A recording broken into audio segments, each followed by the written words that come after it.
Take a moment and look carefully at a modern map of Eastern Europe, not casually, but with intent.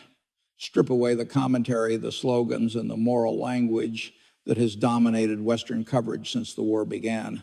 When you do that, a different picture starts to emerge. What you see is not a sudden crisis or an unpredictable explosion of events, but a slow-moving tragedy that has been unfolding in plain sight for years. A trajectory that was visible long before the first dramatic headlines appeared.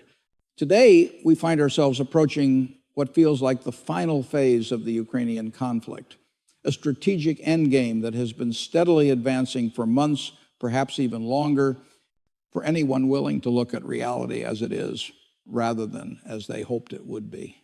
At the center of this approaching turning point, at the precise location where the decisive blow is most likely to land, sits Odesa. The city is not just another dot on the map. It is the fulcrum upon which Ukraine's future now balances. For nearly 2 years, political leaders and media voices in Washington and London have insisted that the war was either locked in a stalemate or gradually shifting in Ukraine's favor. The public was promised dramatic counteroffensives, revolutionary weapons, and decisive technological breakthroughs. Abrams tanks and F-16 fighter jets were discussed as if modern warfare functioned like a video game, where a single upgrade could override geography, population size, industrial capacity, and logistical depth. But while public attention was glued to the mud-filled trenches of the Donbas, a far more dangerous threat was quietly taking shape in the south. What we are witnessing now is a strategic nightmare that military planners have feared for generations, one that threatens not only the survival of Ukraine's current leadership in Kyiv, but the very existence of Ukraine as a functioning state. The emerging scenario points toward a landlocked remnant, a weakened shell of a country cut off from the sea and left almost entirely dependent on Western financial and military support to survive. This reality, long ignored or dismissed, is now finally sinking in within political and military circles in Washington and Brussels. Behind closed doors, anxiety is rising. Officials understand what is at stake. Without Odesa, Ukraine effectively loses the war. They recognize that if Russia secures the entire Black Sea coastline, the Western strategy aimed at weakening Moscow will not simply fail, it will backfire in dramatic fashion, producing outcomes directly opposed to what was intended. To understand why events have unfolded this way and why this outcome may have been difficult to avoid, we need to step back from daily battlefield updates and examine the broader historical and geopolitical forces at work. This requires viewing the conflict through a realist lens, one that acknowledges that great powers act not out of moral preference, but out of survival instincts, security concerns, and the need to control their immediate strategic environment. This war was never about a clean moral divide between good and evil, nor a grand struggle between democracy and authoritarianism, despite how often those phrases were repeated at press briefings.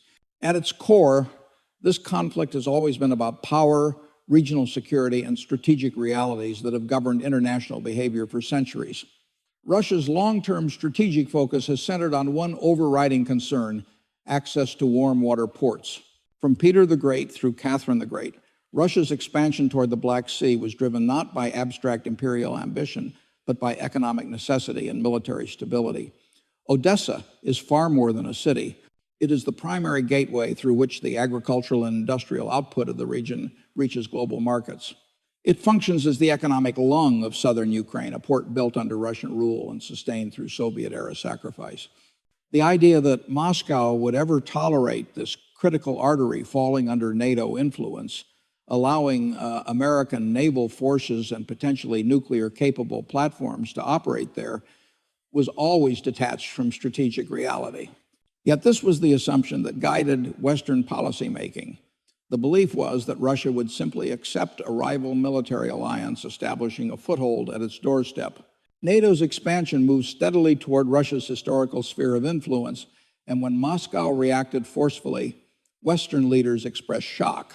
The contradiction becomes especially clear when compared to America's own strategic doctrines. The United States has long enforced the Monroe Doctrine, asserting its right to prevent foreign powers from projecting military force in the Western Hemisphere. When the Soviet Union placed missiles in Cuba in 1962, Washington did not seek compromise. It imposed a naval blockade and openly signaled its willingness to risk nuclear war rather than accept a hostile alliance operating near its borders. That response was not abnormal. It was standard great power behavior. Yet when Russia applies similar logic to Ukraine, a region far more central to Moscow's security than Cuba ever was to Washington, it is labeled unprovoked aggression. This double standard reveals not only a moral inconsistency, but a profound strategic blind spot. For decades after the Cold War, Washington operated under the assumption that its global dominance would last indefinitely, that it could reshape political orders anywhere without facing serious resistance. Convinced that history's constraints no longer applied, Western policymakers ignored the warning signs. History, however, has returned. And the approaching fate of Odesa may mark the moment when this illusion finally collapses. The likely loss of Odesa represents far more than a tactical setback. It marks the collision between NATO's expansionist ambitions and Russia's refusal to tolerate what it views as an existential threat along its southern flank. What makes this moment especially tragic is that none of it was truly unavoidable. A neutral Ukraine, positioned as a bridge between East and West rather than a forward operating platform for one side, could have existed. That option was real, but it was deliberately rejected. American policymakers pushed for full alignment, dismissing neutrality as weakness and compromise as appeasement. In pursuing a maximalist vision, they unknowingly steered Ukraine toward the very outcome they claimed to be preventing. The consistent refusal to engage seriously with Russia's security concerns, particularly those tied to the Black Sea, forced Moscow to expand its objectives. Russia may have initially been content consolidating Crimea and securing influence over the Donbass, but Western escalation changed the calculus, supplying longer-range weapons, targeting Russian naval assets, and signaling permanent militarization transformed the conflict from a limited confrontation into a broader strategic struggle. Under those conditions, leaving Odesa in Kyiv's hands would have guaranteed a permanent threat to Russia's most vulnerable maritime access point. The logic of war, indifferent to moral narratives, now dictates that Odesa cannot remain outside Russian control. Western leaders insisted that flooding Ukraine with weapons would increase its security. In practice, it did the opposite. Each new delivery raised the stakes, hardened Russian resolve, and narrowed the space for negotiation. Ukraine now stands on the edge of losing its coastline, its economic independence, and its long-term viability as a sovereign state. As Russian forces advance methodically and Western stockpiles shrink, this unfolding offensive highlights the limits of American influence more clearly than any event in recent memory. It signals not a lack of resources or firepower, but the erosion of Washington's ability to shape outcomes in regions where rival powers possess stronger interests and deeper resolve. This looming defeat is not simply a military failure. It reveals something far more consequential: the diminishing effectiveness of Western coercive power in the 21st century. For years, American policymakers believed they could bend adversaries to their will through financial pressure alone. Freezing assets, cutting off access to banking systems, and mobilizing allied sanctions had become the preferred instruments of statecraft. Early in the conflict, sanctions against Russia were marketed as an economic knockout blow. Officials predicted currency collapse, runaway inflation, and a sharp contraction in Russia's economy. Analysts spoke confidently about social unrest and even regime change. These forecasts were delivered with certainty, yet they were deeply disconnected from economic reality. What unfolded instead was a demonstration of resilience that caught Western planners unprepared. After an initial shock, the ruble stabilized, markets adjusted. Industrial production surged, particularly in sectors supporting the war effort. Today, Russia's economy is growing faster than several major Western economies, including Germany and the United Kingdom.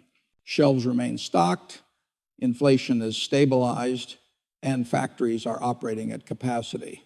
Russian arms production now outpaces the combined output of NATO in key categories such as artillery, drones, and ammunition.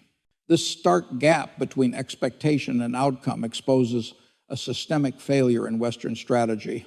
Sanctions that once produced dramatic results against weaker, import-dependent states were assumed to work the same way against a resource-rich, industrially capable power.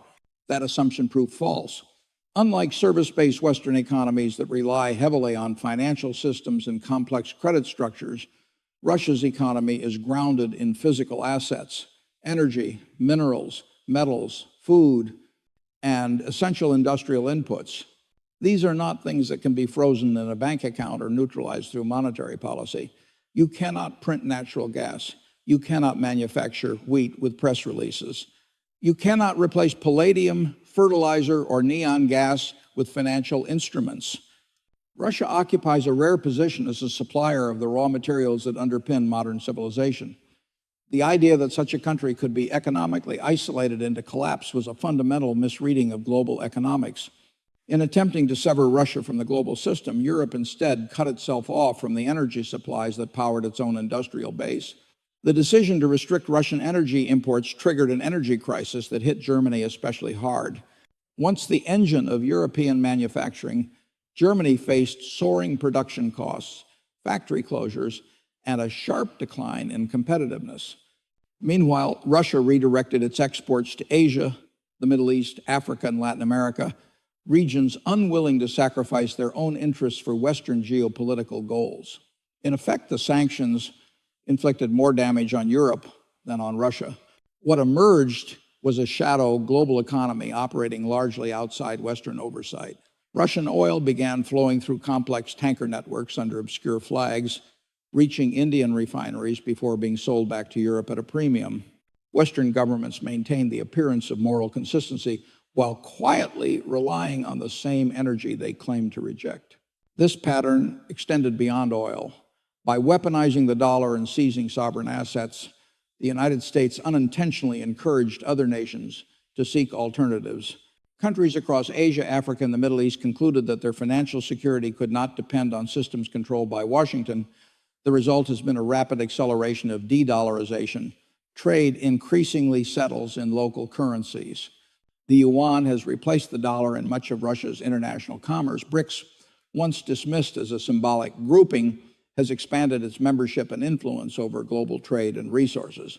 Most significantly, Western pressure drove Russia into a deeper strategic partnership with China. Russian resources combined with Chinese industrial capacity created precisely the alignment that American strategists once warned against. It did not emerge from ideology, but from necessity. Western planners also underestimated how adaptable global supply chains really are. The assumption that Russia would be paralyzed by the loss of Western microchips, software, and machine tools proved misplaced. Moscow had spent years preparing for exactly this scenario, building parallel domestic systems and cultivating alternative trade routes.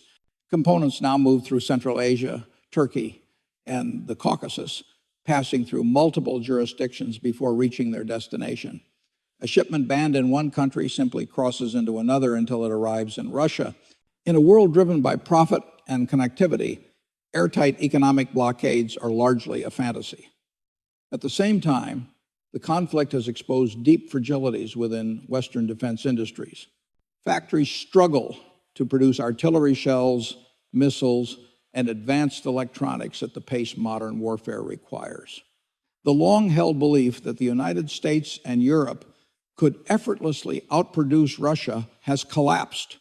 Decades of outsourcing, deindustrialization, and reliance on just-in-time supply chains have left the West poorly prepared for sustained high-intensity conflict. This reality is driving a growing sense of panic in Washington. Sanctions were meant to be a low-cost alternative to direct confrontation, a way to weaken Russia without demanding sacrifice at home. Instead, they triggered inflation, energy shortages, and economic strain across Europe while strengthening the very state they were intended to undermine. Russia is now more self-sufficient, more militarized, and more integrated with non-Western partners than at any point since the end of the Cold War.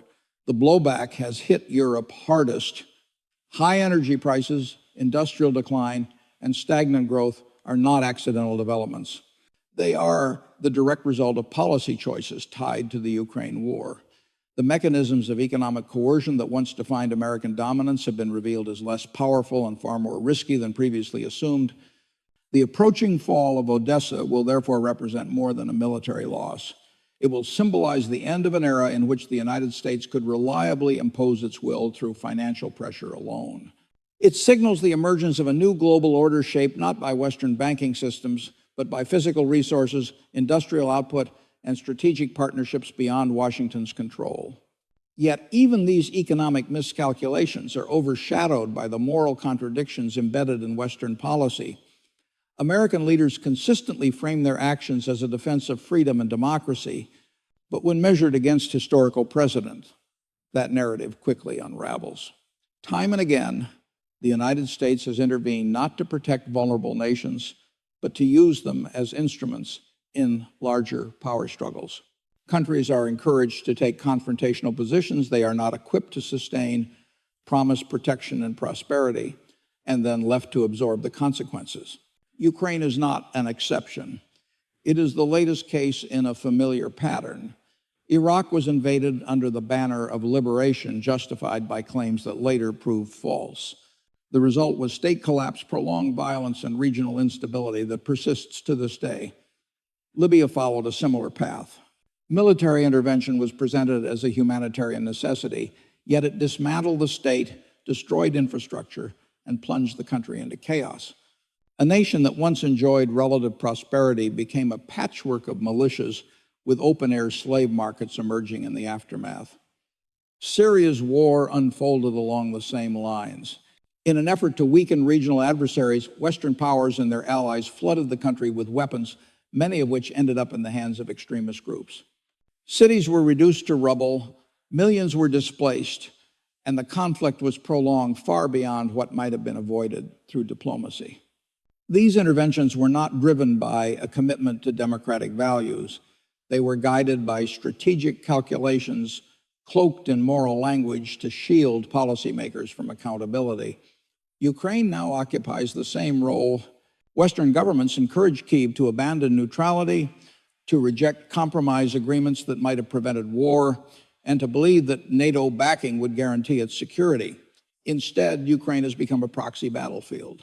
Its population is being drained, its cities scarred, and its future mortgaged to external support. Western aid keeps the state functioning, but at the cost of long-term sustainability. What is unfolding is not Ukraine's rescue, but its gradual sacrifice in service of a broader geopolitical agenda. This contradiction has trapped Western leaders in a narrative they cannot escape. By framing the war as a binary struggle between democracy and tyranny, they have eliminated the political space for negotiation.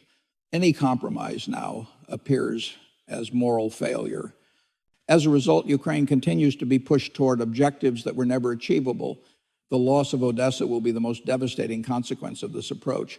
It will strip Ukraine of its primary port, sever its access to global trade, and eliminate the economic foundation required for long-term independence.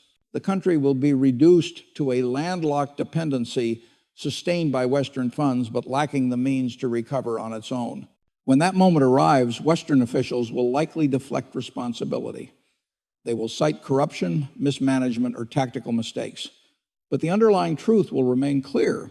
Ukraine was guided into a conflict it could not win, encouraged to adopt maximalist positions that guaranteed loss, and used as a buffer in a contest between great powers more concerned with weakening Russia than preserving Ukraine's future. This reality has not gone unnoticed outside the West. Countries across Africa, Asia, and Latin America have observed these events closely. Many carry their own memories of American interventions that ended in destruction. They recognize the pattern and respond by refusing to align with Washington's position, choosing neutrality or partnership with emerging powers instead. For much of the global South, the unfolding situation in Ukraine reinforces long-held skepticism toward Western intentions. Nations across Africa, Asia, and Latin America have lived through decades of foreign interventions justified by lofty rhetoric and followed by instability, economic collapse, or political fragmentation. They are not persuaded by narratives that frame the conflict as a simple moral crusade. Instead, they see a familiar pattern in which vulnerable states are drawn into confrontations that primarily serve the interests of larger powers. Ukraine's looming loss of Odesa therefore resonates far beyond Europe. It becomes a case study in the risks of relying on Western security guarantees and the dangers of aligning too closely with strategies that leave little room for compromise or retreat. As these perceptions spread, the geopolitical consequences are accelerating. In attempting to isolate Russia both militarily and economically, the United States has unintentionally catalyzed the formation of a counterbalancing coalition. What has emerged is not a loose association of convenience, but a growing alignment of states whose interests now intersect in resisting Western pressure. Russia, China, Iran, and North Korea have deepened cooperation across military, economic, and technological domains. Each contributes capabilities that offset the other's weaknesses. Russia offers energy, raw materials, and battlefield experience. China provides industrial scale, technological development, and global trade networks. Iran supplies asymmetric warfare expertise and regional influence. North Korea adds missile technology, artillery production, and a willingness to operate outside conventional diplomatic constraints.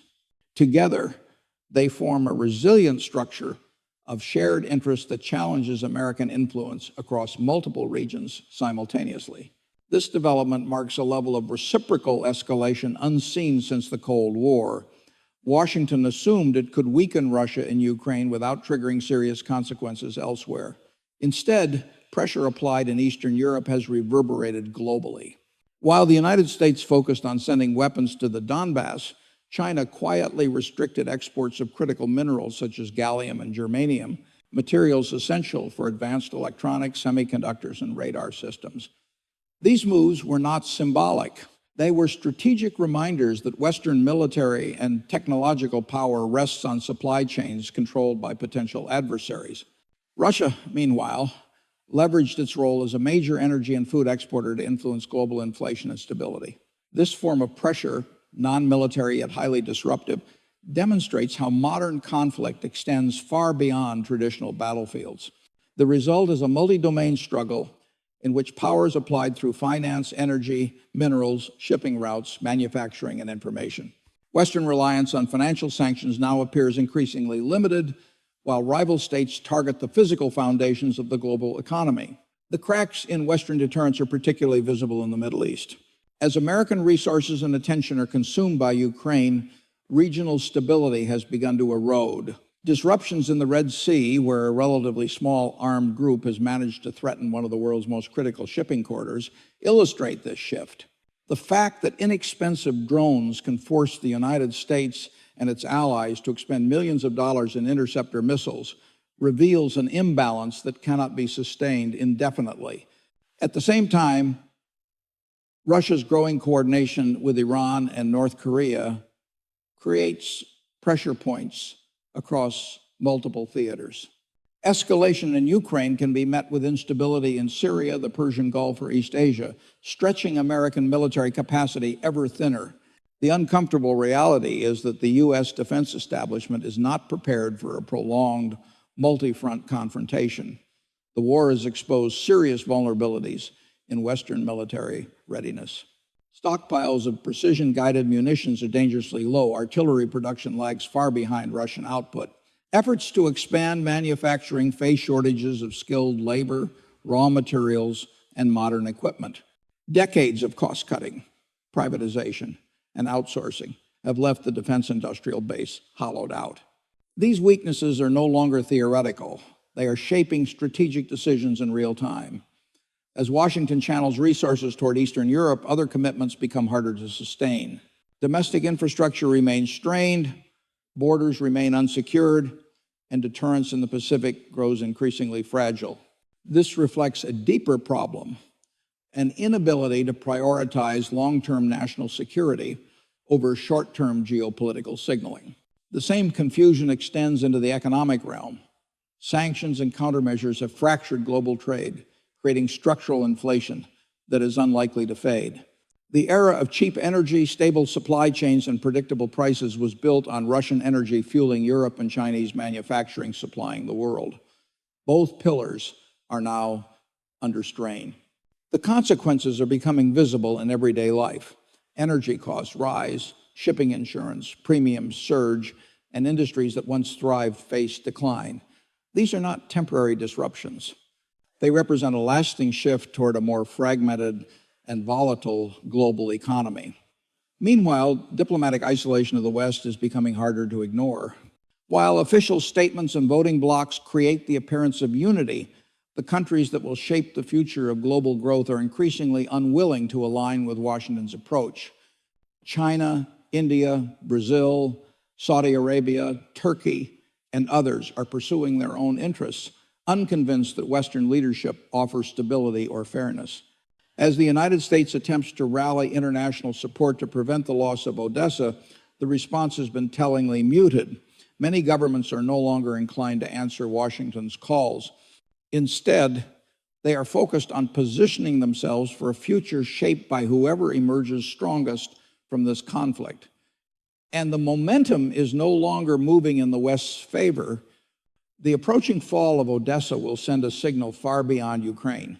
It will demonstrate that American security guarantees are not absolute, that U.S. power can be challenged and even overcome by adversaries with sufficient resolve and coordination. This realization will reshape alliances, encourage hedging behavior, and accelerate the transition toward a multipolar world where Washington competes rather than commands. For the first time in generations, the United States is no longer setting the rules of the system. It is reacting to forces it no longer fully controls. The geopolitical map is shifting beneath our feet, and the world emerging from this conflict will look very different from the one American policymakers believed they managed. The loss of Odesa is not merely the fall of a city. It is the tipping point of a broader global transformation already underway. This transformation is not driven by ideology or moral narratives, but by the return of hard constraints: geography, industrial capacity, resources, and strategic necessity. We are witnessing the closing phase of a long historical cycle, one in which assumptions that guided Western dominance for decades collide with material reality. As Russia moves closer to securing Odesa and tightening its grip along the Black Sea coast, the Western establishment faces not only a policy failure, but a crisis of identity. The United States now stands at a crossroads. One path leads toward realism, an acceptance that the unipolar moment was temporary and that the global system has shifted toward a multipolar balance. This path would require restraint, prioritization, and a renewed focus on domestic strength. It would mean rebuilding industrial capacity, stabilizing the economy, and abandoning the belief that political systems around the world can be reshaped through pressure alone. It would also require acknowledging that diplomacy and compromise are not signs of weakness, but tools of long-term stability. The alternative path is the one Washington appears more inclined to follow: a refusal to accept changing realities, combined with an insistence on doubling down through more sanctions, expanded military commitments, and moral rhetoric. History shows that this behavior is typical of declining powers, one last surge driven by nostalgia rather than capability. That path leads toward overstretched economic strain and escalating risks of miscalculation. Ukraine has become the symbol of this deeper confusion.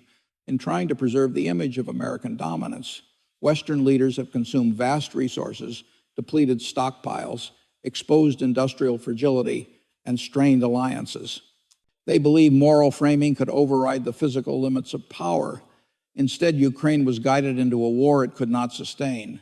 Promised integration into NATO and Europe, it received devastation, mass displacement, and an economy dependent on external aid. A country that might have served as a bridge between East and West has been reduced to a fractured buffer zone, its borders and future shaped by forces far beyond its control. Odesa's fall will stand as the physical marker of these choices. Geography still governs war.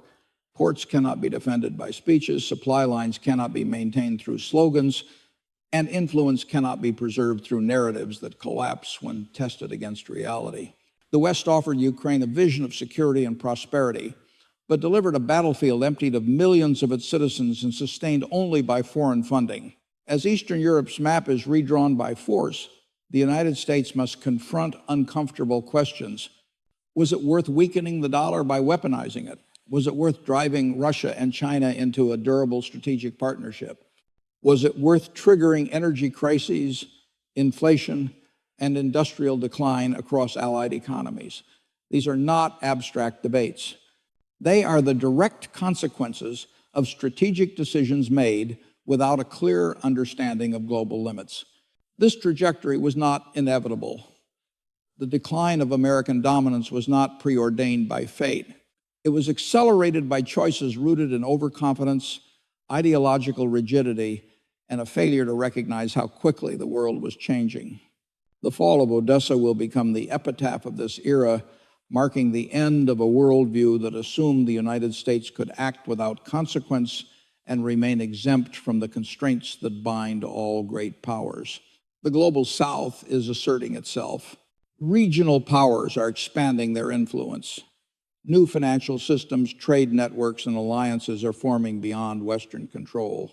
The central question now is whether Washington adapts to this reality or continues exhausting its remaining influence in an attempt to preserve an order that no longer exists. Understanding what comes next requires stepping outside dominant narratives and confronting power as it actually functions.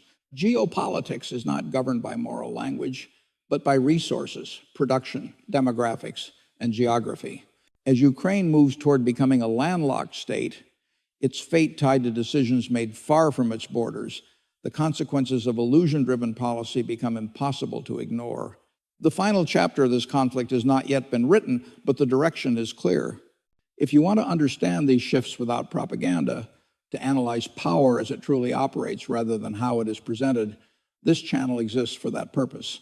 Like the video to help it reach more people. Subscribe for deeper analysis and turn on notifications so you're ready for what comes next. And now I want your perspective. If Odesa falls and Ukraine loses access to the sea, do you believe the United States will continue funding the war, or will it step back as it has in past conflicts? And as de-dollarization accelerates and new power centers emerge, do you see this as a threat to American security or a natural correction to decades of overreach? Share your thoughts below.